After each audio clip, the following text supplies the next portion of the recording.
So, in kind of surprising news, if you guys don't know, currently live streaming 2K, but in surprising news, the Indiana Fever have in fact signed Chloe Bibby. Chloe Bibby has been signed by the Fever, and this has been a bit of a surprise. And I mean, I don't know how I feel about this one, because I do think that Chloe Bibby is not the greatest outcome in the world. Like, I don't think Chloe Bibby's bad by any means. I think Chloe Bibby's a fine player, but I'm like, I just don't. I don't see her as this, like, game-changing player. I don't see her as a major player in the rotation. They signed her to a 7-day contract. It's not a hardship, which clearly means they're just trying her out. But at least it's a 12th player. That's the positive, is that at least they have a 12th player. Because it was looking a bit iffy for a while, like they weren't even going to have 12. And that's what was very, very concerning, was the fact the team had 11 players for so long. And look, it's better than not having 12, I guess.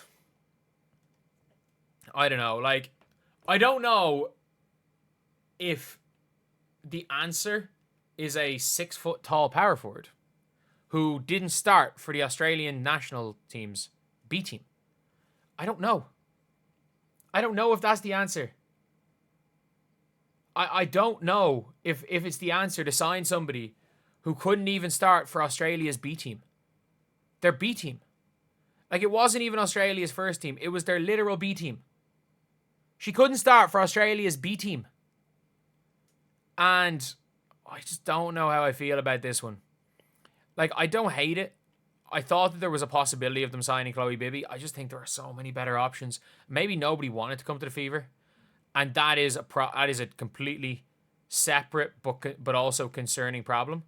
If nobody wanted to come to the Fever, but at the end of the day, it's something that I would be very concerned about as a Fever fan. Just kind of assuming that the Fever we're gonna do better than this. Because I think that was a fair assumption to have.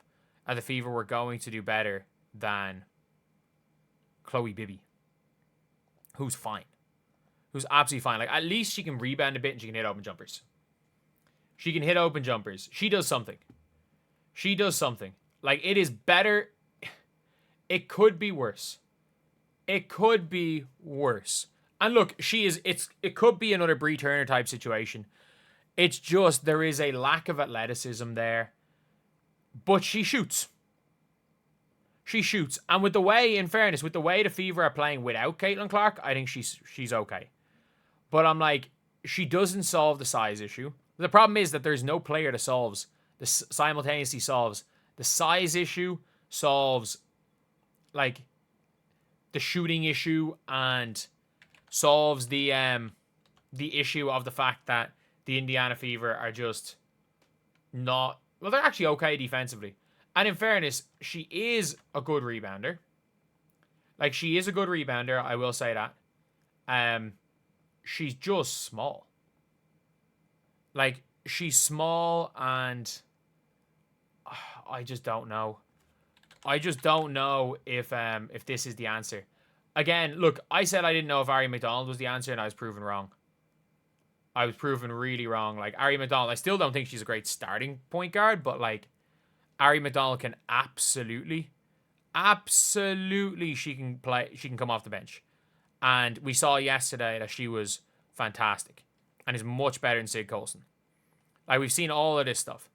And when it comes to these players, like, all we need is someone that just gives a little bit extra.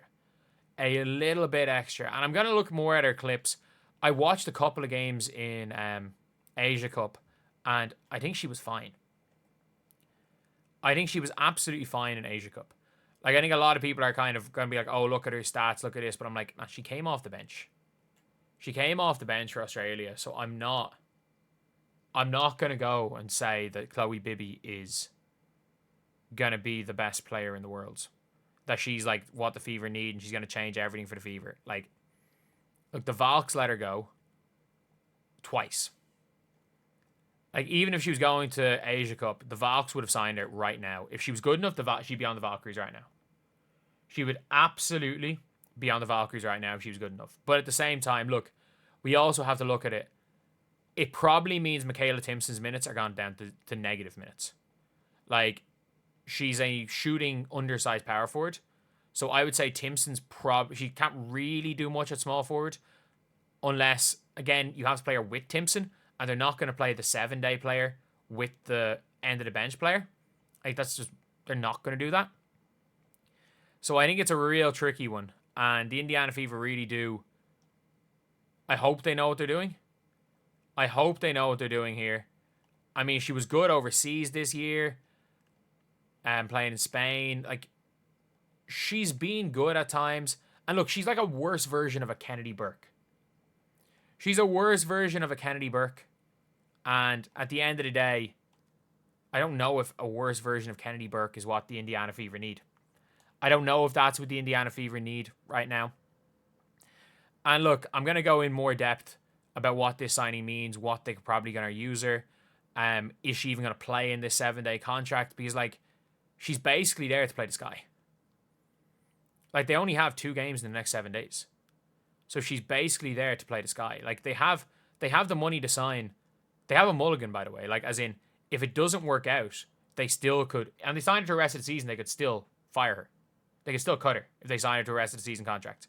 So at the end of the day, look, I'm very much on the fence when it comes to this signing. Like, I think stylistically, she's not a bad fit, especially when Caitlin Clark's out, but I just don't know how good Chloe Bibby is.